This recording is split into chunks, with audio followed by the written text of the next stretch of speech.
Om Tat Sat. Welcome to Gyan Bhakti. We are currently exploring the scripture Mysticism of Mahabharata. Commentaries by our worshipful Gurudev, Swami Jyotirmayananda Maharaj, narrated by myself, Swami Nikhilananda. So we are currently studying the episode of Birth of Bhishma.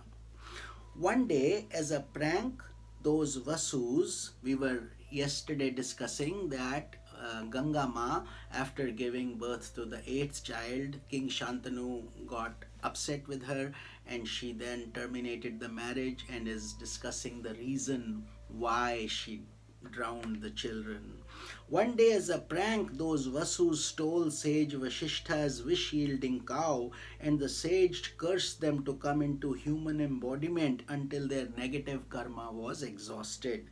Since seven of the Vasus had merely been accomplices in the prank, they would be relieved of their human embodiment right after birth and allowed to return to the heavenly worlds. However, the eighth Vasu, the mastermind of the prank, would have to remain in the mortal world for a longer duration, which turned out to be Bhishma. Encountering Ganga Devi as she was about to be embodied on the earth plane, the Vasus requested that she become their mother. Ganga Devi agreed and immediately ended the life of the first seven children so the souls of the Vasus could quickly return to the heavenly world. However, the soul of the eighth child had to remain in the mortal world for a longer duration because he had been the real culprit in the theft of Vasishtha's cow. So this is the story behind this episode. This culprit, however, was destined to become Bhishma. Bhishma is the great personality in the Mahabharata, a powerful teacher of all mankind.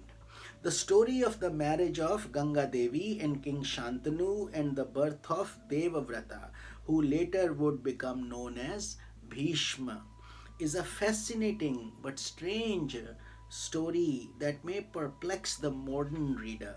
However, there is a deeper mystical meaning behind it. So, if we open the heart and listen with faith, we will see that nectar seep into our being. Bhishma is the central figure in the Mahabharata. His indomitable will makes him the spine of all relationships in the unfolding plot of the scriptures. He is like a revered grandfather to all.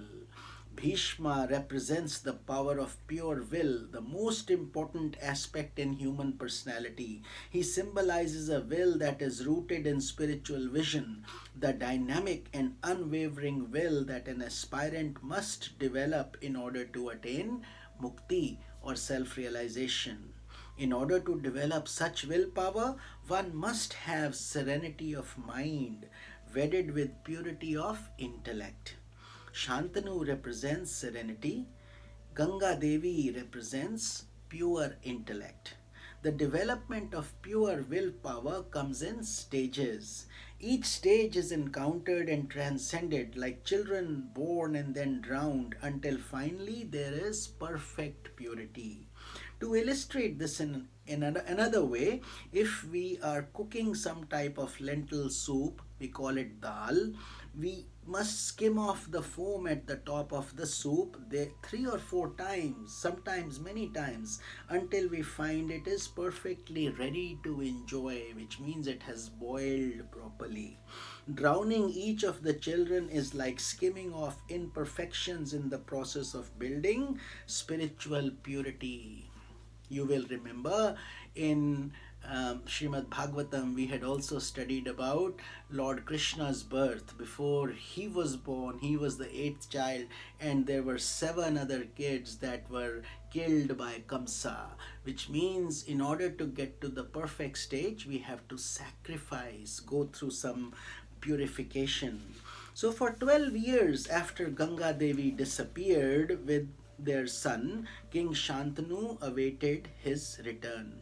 Then one day, as he was walking by the banks of the Ganga river, he saw a boy who was discharging arrows with such lightning speed that the normal flow of the Ganga water had been stopped and the water had mounted up like a wall. At that moment, Ganga Devi appeared and said, "This extraordinary young man is your son. He has been educated by the greatest of sages in the teachings of Vedanta and in various practical skills. Now he will remain with you."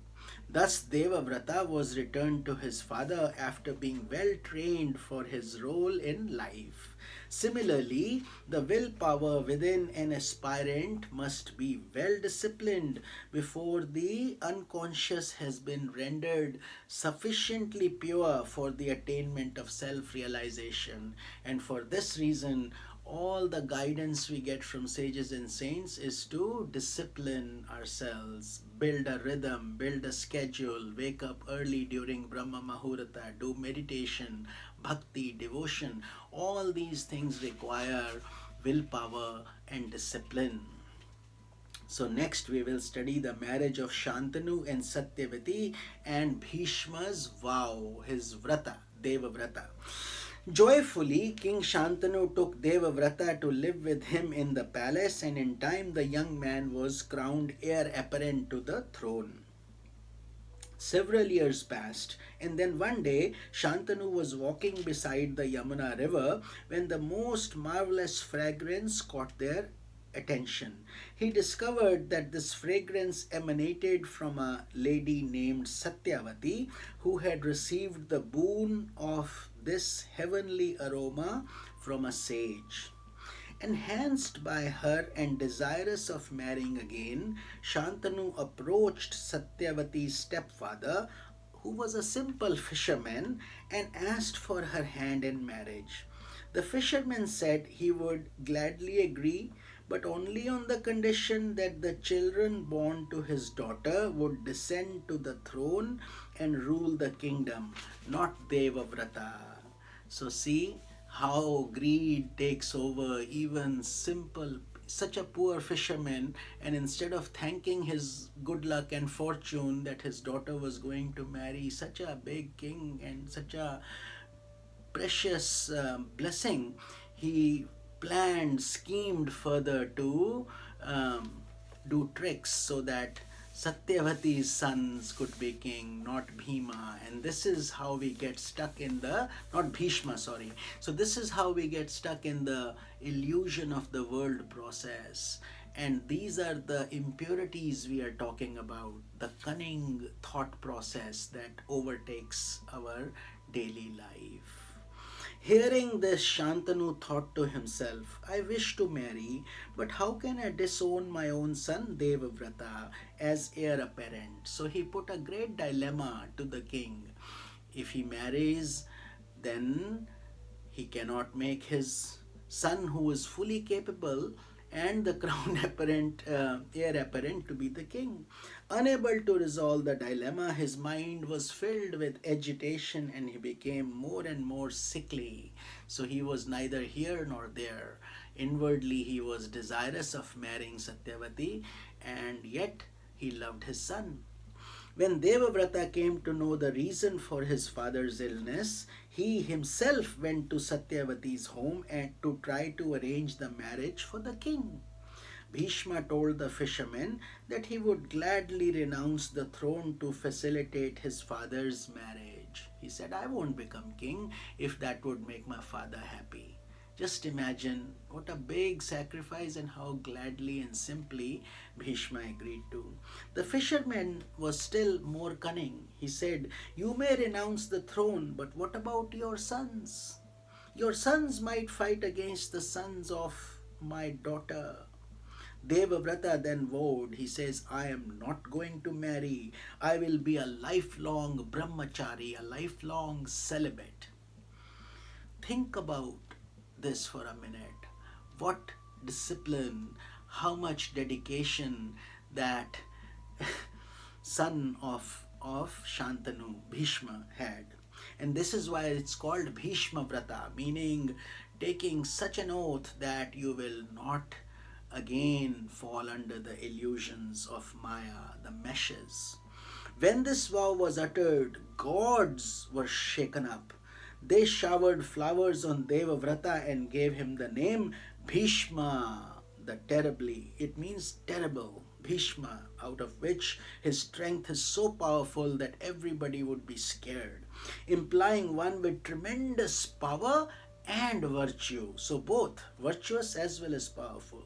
Satisfied, the fisherman agreed to allow the daughter to be wedded to King Shantanu, and she left for the palace with Bhishma. When Bhishma brought Satyavati to his father, Shantanu was highly pleased and blessed his son, saying, "You will have Ichha Mrityu. Your death will be at your command," which means you choose when to die. Death cannot come and get you as it does everybody else. So, although this happened in their later lives, Satyavati and Shantanu both were extremely grief stricken and very agitated that their son Bhishma had to go through such injustice because of Satyavati's father, the greedy fisherman. Bhishma's renunciation of progeny and kingdom are characteristic of one with purity of will. So, with this, we conclude our satsang for today, and we will continue this beautiful, deep journey of the mysticism of Mahabharata in tomorrow's satsang. Hari Om Tat Sat.